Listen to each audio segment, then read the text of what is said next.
Comment as-tu pu tomber enceinte du fils du pire ennemi de la famille?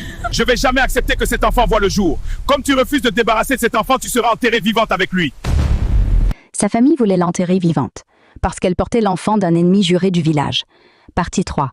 La pluie fouettait les roseaux comme des lames de colère divine, tandis qu'Awa, le ventre lourd de promesses et de poison, s'effondrait dans les bras d'Issa.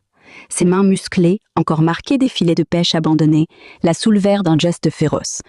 « Je suis là, ma lionne », murmura-t-il, sa voix rauque couvrant le tonnerre. Derrière eux, les cris du père perçaient l'orage. « Traître, le fleuve vous engloutira !» Les pirogues ennemies, famille rivale, peut-être attirées par les lueurs du rituel, fendaient les eaux sombres, leurs rameurs ululant comme des hyènes. Issa propulsa Awa dans une pirogue cachée parmi les mangroves, son torse nu luisant sous les éclairs. Il rama comme un possédé, les muscles saillants tendus à rompre, tandis que le courant les aspirait vers l'aval. « Pourquoi es-tu revenu ?» haleta Awa, agrippée à lui, ses tresses défaites collées à sa peau. Issa cracha un rire amer. « Ton père m'a payé pour te séduire, pour salir ton nom et voler nos terres.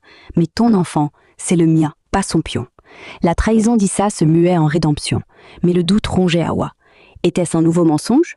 Soudain, une flèche siffla, frôlant l'épaule d'Issa. Les poursuivants gagnaient du terrain, le marabout à leur tête, talisman claquant au vent. « Esprit du fleuve, noie-les !» psalmodia-t-il. L'eau bouillonna, un tourbillon surnaturel aspirant la pirogue d'Awa. Elle hurla, sentant l'enfant kicker violemment, comme pour défier les ténèbres.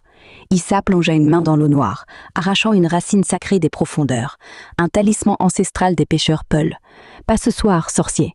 Le courant s'apaisa, renvoyant les ennemis contre les rochers. Au lever d'un soleil pâle, ils échouèrent sur une île oubliée, essoufflés, enlacés. Awa, épuisée mais vivante, posa la main d'Issa sur son ventre. Il naîtra libre, ou pas du tout. Mais au loin, des fumées montaient. Le village en alerte, le père ralliant les marabouts. Fuiront-ils vers la ville, braver les lois des hommes? Ou le fleuve, jaloux, les réclamera-t-il enfin?